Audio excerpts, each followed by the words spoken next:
जिस मसले पर सिपाही भर्ती आयोग में गई होंगी वहाँ पे हो सकता है कि इस मसले पे उन लोग बात करना चाहते हों, लेकिन 2009 के स्टूडेंट हैं जो सिपाही भर्ती में जिनको गलत तरीके से बाहर निकाल दिया गया है, जो हाई कोर्ट में और सुप्रीम कोर्ट में चैलेंज जीत चुके हैं, 3000 के बच्चे वहाँ भी हैं। तो ये पूरा जो एक घटाटोप बना दिया गया सारी बहालियों में, तो इसके भीतर एक तो करप्शन का बड़ा गुंजाइश है। दूसरी बात है कि इस बहाने आप बहालियों को अनंत काल तक लटकाए रख सकते हैं, ये उसका भी टैक्टिस है। तो ये भी तो कई बार हो रहा है कि कई लोगों का लड़की का नाम आ जा रहा है, लड़की का फोटो आ जा रहा है। कैसे हो रहा है? वो आपका टेक्निकल दिक्कत भी हो सकता है। कोई क्लासरूम में अगर एग्जामिनेशन हॉल में कोई फिंगरप्रिंट लेने आता है और एक गैप अगर वो कर देता है, मान लिया किसी एक व्यक्ति का छूट गया, तो उसके बाद जितने लोगों का वो लेगा सबका मिसमैच होना है। तो ऐसे भी केसेस हैं।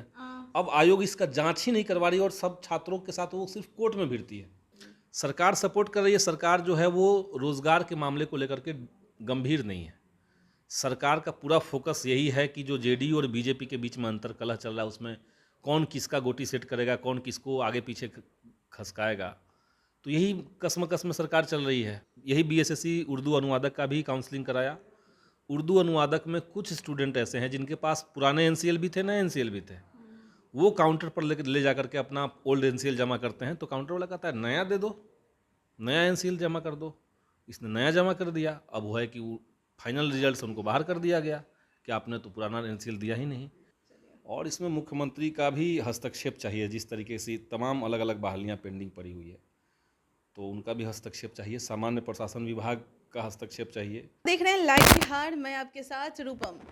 अभी बीएसएससी का जो मुद्दा है कि खाली सीट रह गया है और उसके लिए लगातार आंदोलन हो रहा है, और आंदोलन में जितने भी अभ्यर्थी आ रहे हैं उनका सपोर्ट करने के लिए संदीप सौरभ जी भी वहां पर पहुंचते हैं, और वहां के जो बीएसएससी के जो अधिकारी जो है उनसे इनकी बात भी हुई है, और बहुत देर तक लंबी बातचीत हुई उनसे। और क्या बातचीत के दौरान निकला, सारा कुछ हम इन्हीं से थोड़ा सा जानकारी लेते हैं। सर, आपकी बातचीत हुई तो अधिकारी से, तो क्या कुछ हुआ?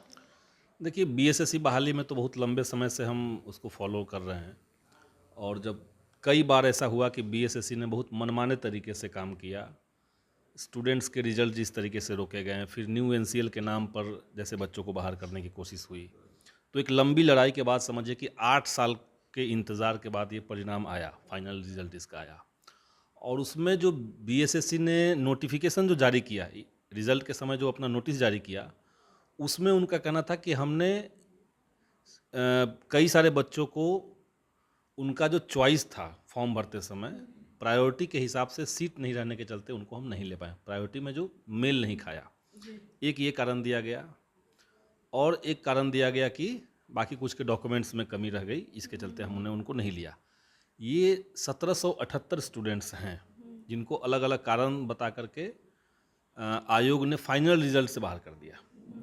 तो उसके पूरे कारणों की हमने पड़ताल की, छात्रों से बात हुई, और आंदोलन में भी हम गए। वहाँ पे हमने देखा कि बीएसएससी जो बात कह रहा है कि आपने जो चॉइस दिया था उस चॉइस के हिसाब से आपके लिए सीट नहीं बचा, इसलिए हमने नहीं लिया।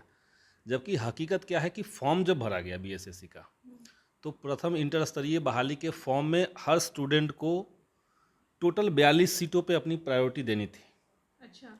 सभी 42 सीटों पर आपको प्रायोरिटी देना ही होगा, नहीं तो आपका फॉर्म सबमिट नहीं होगा। तो यानी कि कहीं ना कहीं तो उन्हें तो adjust कर ही सकते हैं। हर स्टूडेंट ने 42 सीटों पे अपनी प्रायोरिटी दी। तो 42वां प्रायोरिटी हमने इसलिए दिया कि अगर 41 सीट हमें नहीं मिलता है तो 42वां हमें मिले।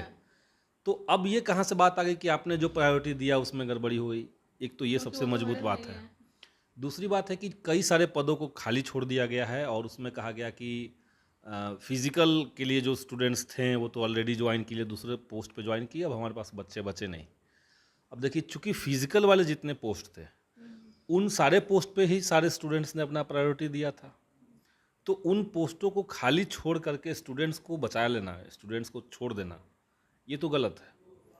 तो ये सारे तर्क बीएसएससी अध्यक्ष के पास शायद पहले थे कि नहीं थे, हमें नहीं पता, लेकिन हमने मिलकर के उनको ये सारे पॉइंट्स को बताया।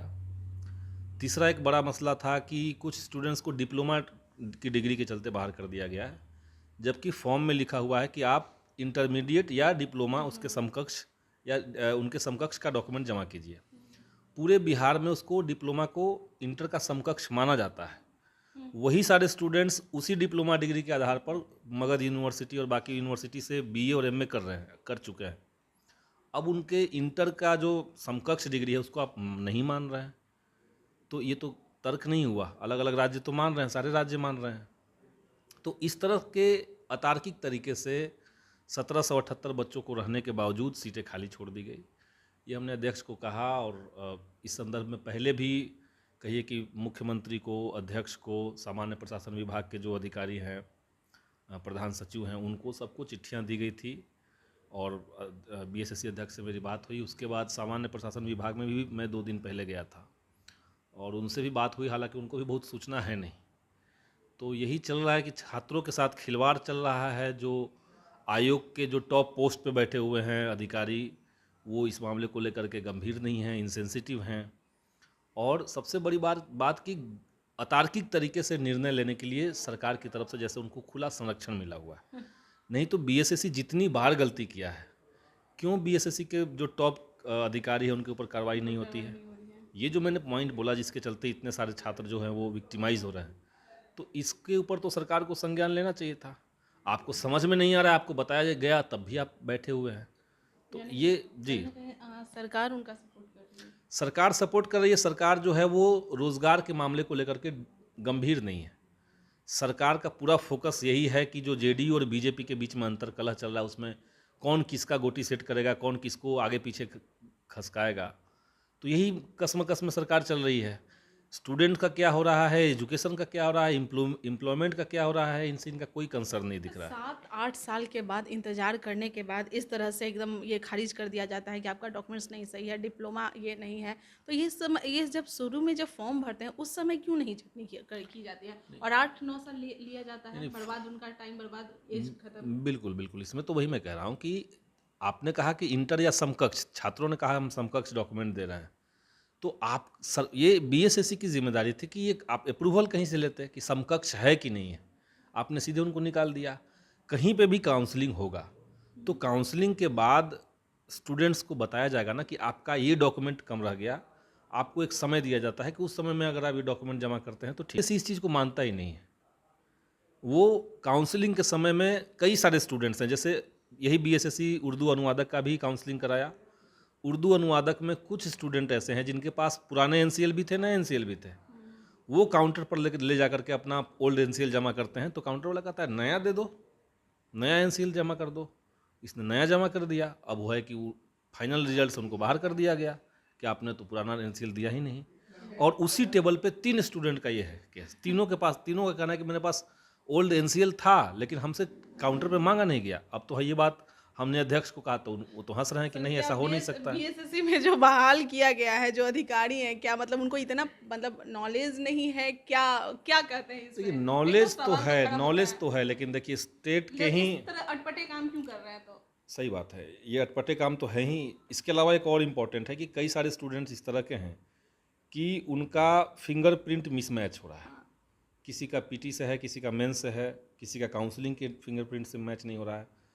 तो आप समझिए कि ये सारे स्टूडेंट्स जिनका मिसमैच है, जिनका क्लेम है कि भाई हम सही हैं, तो आप जांच करवा लीजिए। हर परीक्षा में आपने वीडियो रिकॉर्डिंग करके रखा हुआ है, आपने आंसर शीट पे पैराग्राफ लिखवाया हुआ है, हैंड राइटिंग, उन सब का जाँच हो सकता है। आपने हस्ताक्षर करवाए हुए हैं। तो आपका फिंगरप्रिंट मिसमैच नहीं कर गया अगर संजोग से, तो ये भी तो कई बार हो रहा है कि कई लोगों का लड़की का नाम आ जा रहा है, लड़की का फोटो आ जा रहा है। कैसे हो रहा है? वो आपका टेक्निकल दिक्कत भी हो सकता है। कोई क्लासरूम में अगर एग्जामिनेशन हॉल में कोई फिंगरप्रिंट लेने आता है और एक गैप अगर वो कर देता है, मान लिया किसी एक व्यक्ति का छूट गया, तो उसके बाद जितने लोगों का वो लेगा सबका मिसमैच होना है। तो ऐसे भी केसेस हैं। अब आयोग इसका जांच ही नहीं करवा रही और सब छात्रों के साथ वो सिर्फ कोर्ट में भिड़ती है। कोई बात आयोग से कही, हाँ कोर्ट में जाइए, आप लोग कोर्ट में आप लोग चले जाइए, कोर्ट में देख लेंगे। तो यही बात है ना कि जस्टिस स्टूडेंट को तो नहीं मिलेगा अगर, तो कैसे लोगों को यकीन रहेगा सरकार में और सिस्टम में? बिहार में यही लैक कर रहा है। सर सिपाही जो बहाली जो 8400 पे ये हुई थी उसमें भी रिजल्ट थोड़ा सा लेट की वजह से हम लोग चेयरमैन से बात करने गए, तो वहाँ तो बहुत ही अच्छी तरीके से बात भी हुई, हमारी मीटिंग भी हुई उनसे, अब बहुत अच्छी तरीके से जानकारी दी है। लेकिन बीएसएससी का जो जो रवैया है, मैं कई बार कोशिश की अंदर जाने की, बात करने की, लेकिन वो लोग मीडिया से बिल्कुल ही बात करने से इनकार कर देते हैं, अंदर जाने भी नहीं ये देते हैं। गलत है ये तो। और बीएसएससी क्यों, मैं तो देख रहा हूँ कि अधिकांश जो आयोग हैं सरकार के अधीन, जो बहालियाँ निकालने वाले आयोग हैं, सबका मोटा मोटी स्थिति यही है। आप जिस मसले पर सिपाही भर्ती आयोग में गई होंगी, वहाँ पे हो सकता है कि इस मसले पे उन लोग बात करना चाहते हों, लेकिन 2009 के स्टूडेंट हैं जो सिपाही भर्ती में, जिनको गलत तरीके से बाहर निकाल दिया गया है, जो हाई कोर्ट में और सुप्रीम कोर्ट में चैलेंज जीत चुके हैं, 3000 के बच्चे वहाँ भी हैं। उनकी बात तो कोई सुनने के लिए वहाँ तैयार नहीं है। उनकी बात को लेकर के आप जाइएगा तो शायद वो न भी मिले। तो ये तो सहूलियत के हिसाब से बीएसएससी भी कभी चला जा सकता है। कई सारे मुद्दे फंसे हुए हैं। आप इन लोग की परीक्षाओं में देखिए कि बिहार में सिपाही भर्ती, दरोगा बहाली का जितना परीक्षा होता है, उसमें तो ये लोग स्टूडेंट को कुछ देते ही नहीं हैं। आप परीक्षा दे करके निकले, आपके पास ना तो सवाल होगा, आप जब वहाँ पे ओएमआर सीट को रंग रहे हैं तो उसमें नीचे कार्बन कॉपी होता है स्टूडेंट के लिए, वो भी आपको नहीं मिलेगा।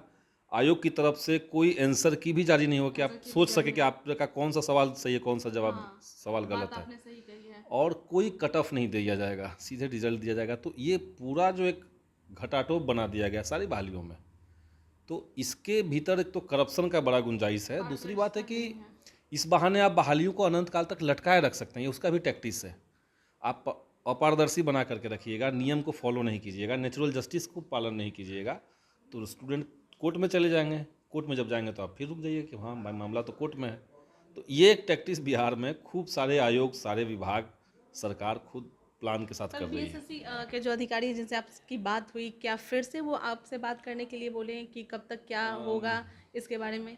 वो तो क्यों बोलेंगे बात करने के लिए, वो तो चाहते हैं कि ज़मीन के नीचे अपना सर घुसाए रखें और लगे कि सब अच्छा अच्छा है। तो कोई अगर सर उनका उठाने के लिए आए कि नहीं बाहर हकीकत ये है, तर्क यहाँ है, तो तर्क स्वीकार करना तो संभव शायद नहीं होता है। लेकिन हम तब भी कोशिश कर रहे हैं कि एक बार और मिला जाए उनसे। और इसमें मुख्यमंत्री का भी हस्तक्षेप चाहिए। जिस तरीके से तमाम अलग अलग बहालियाँ पेंडिंग पड़ी हुई है, तो उनका भी हस्तक्षेप चाहिए। सामान्य प्रशासन विभाग का हस्तक्षेप चाहिए, क्योंकि अल्टीमेटली ये सारे जो आयोग हैं ये सब सामान्य प्रशासन विभाग के तहत आते हैं, तो उनका भी हस्तक्षेप चाहिए।